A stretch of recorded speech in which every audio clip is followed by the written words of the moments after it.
Bonjour et bienvenue à la cartographie commentée en français du mercredi 19 octobre avec la mise à jour de 12 heures temps unitaire.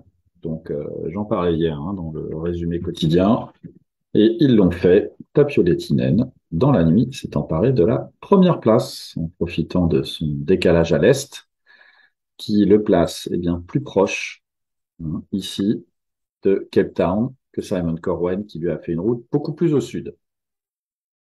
Donc Pat Lawless est maintenant troisième. Et puis le deuxième hold-up mathématique de la nuit, c'est Damien Guillot. Damien Guillot qui pointe ce matin à la quatrième position. Ça veut dire qu'il a ravi la cinquième place à Kirsten dans la nuit, mais aussi à Abilash très tôt ce matin.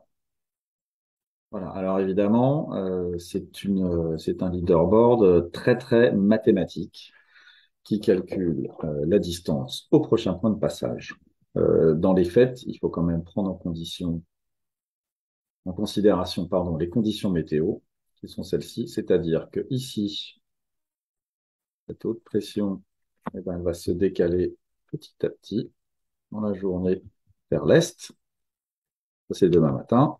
Et donc, on voit que petit à petit, le vent va adonner en premier, c'est-à-dire qu'au lieu d'être sud-est, il va devenir plutôt nord-est, ce qui va permettre à Simon et à Villach d'infléchir leur route et puis de commencer à faire de l'Est avant leur poursuivant. Et donc, Simon et Avilash, ils devraient récupérer leur première et leur deuxième place dans les jours qui viennent. En revanche, entre Damien Guillou et Kirsten, c'est moins évident, dans le sens où Kirsten, elle est quand même positionnée très à l'ouest. Elle a déjà fait pas mal de routes vers le sud, et elle va quand même devoir chercher ici à se positionner dans les jours qui viennent, voilà, pour descendre. Alors que Damien, eh bien lui, il va pouvoir un petit peu couper dans le fromage, ce qui veut dire qu'il va gagner de la distance non seulement sur Kirsten, mais aussi sur Simon Corwen.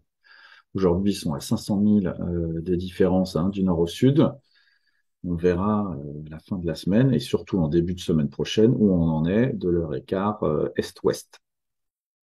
Voilà, donc ça, c'est pour l'avant de la flotte. Il va encore y avoir beaucoup, beaucoup de changements dans les positions. Donc il ne faut pas trop s'entamer ni ouvrir le champagne trop vite. Derrière, tout le monde est au charbon. Tout le monde a des grosses, grosses, grosses moyennes.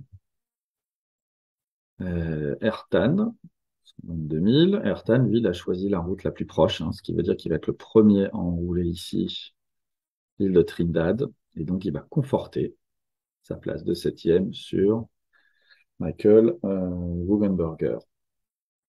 Michael qui a une bonne semaine, puisque hier, il a battu son record sur 24 heures avec 155 villes. Et puis aussi, sa semaine, il a fait plus de 1000 milles dans la semaine. Donc, ça charbonne plutôt pas mal. Derrière, les duettistes, Jérémy Bacchot, 130 000. Gary Waits ici avec 123 000. Ben voilà, c'est bien, ils ont repris leur rythme habituel et avec effectivement une petite courbe là à faire au fur et à mesure que le vent adonne.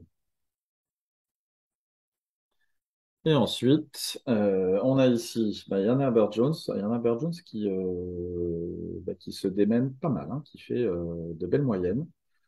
Je pense qu'il a un petit peu senti le souffle d'Arno Geist sur son coup et il s'est dépêché de mettre de la distance entre lui, surtout qu'il fait un meilleur cap. Il descend bien au sud, alors qu'Arnaud, lui, pour gagner un peu de vitesse avec son bateau qui est plus petit, abat un peu plus et se dirige au large de Récif. Et celui qui avance toujours aussi bien, c'est Elliott Smith. Elliott, on l'a eu aujourd'hui à la vacation. Alors ça va beaucoup mieux depuis qu'il a du vent. Il est vraiment en pleine forme. Il est super content et il a raison. Il a raison parce qu'il y a 2 jours, il a battu son record de 24 heures avec 160 000. Donc derrière, on bat pas mal de records. Ça avance plutôt bien. Avec notamment Damien qui a fait plus de 1000 milles là, dans la semaine et qui fait lui aussi une bonne semaine. Alors évidemment, l'important, c'est ce qui va se passer dans les prochains jours.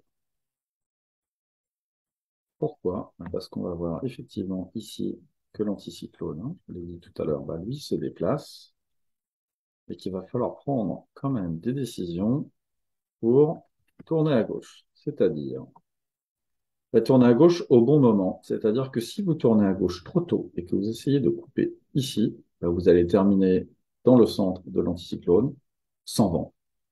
Et si vous coupez trop tard, ici, vous faites beaucoup plus de route que vous n'en avez besoin, ce qui, sur ces bateaux qui sont quand même assez lents, est vraiment un problème. Et c'est pour ça, finalement, qu'être ici devant n'est pas forcément la meilleure position aujourd'hui, dans le sens où le choix va vraiment déterminer la progression dans la semaine, alors que Damien, et à plus forte raison les autres derrière, eh bien, auront un anticyclone ici bien positionné et peuvent se permettre de couper un petit peu ici.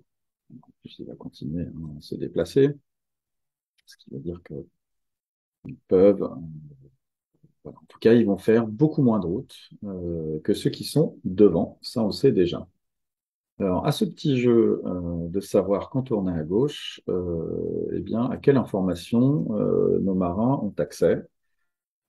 Pas grand-chose, hein, puisque tous ceux à qui nous avons parlé nous ont dit ne pas avoir eu de carte météo exploitable par Weatherfax. L'émetteur du Brésil de Weatherfax, il est ici à Rio. Il n'est pas très puissant et personne n'a réussi à sortir de carte. Donc, quels outils ont-ils? Eh bien, ils ont les outils du bord à l'ancienne, avec la pression barométrique et puis la rotation du vent pour calculer ici, avec la hausse de la pression, mais aussi le vent qui tourne, leur position par rapport au centre ici de l'anticyclone. Euh, donc ça, c'est quand même pas évident. Et ils ont aussi d'autres sources de météo, à savoir que entre l'Argentine, ici, Buenos Aires et Cape Town, mais aussi Sao Paulo par là et Cape Town, il y a des routes commerciales quand même assez fréquentées et que les skippers de la GGR ont le droit de demander de l'information météo au bateau rencontré.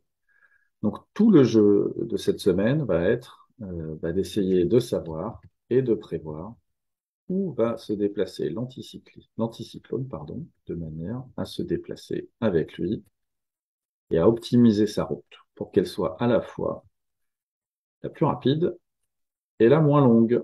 Alors ça, c'est évidemment plus facile à dire qu'à faire, et nous en saurons plus vendredi pour la prochaine carto commentée. C'était la carto du mercredi. Je vous remercie de l'avoir suivi. À bientôt.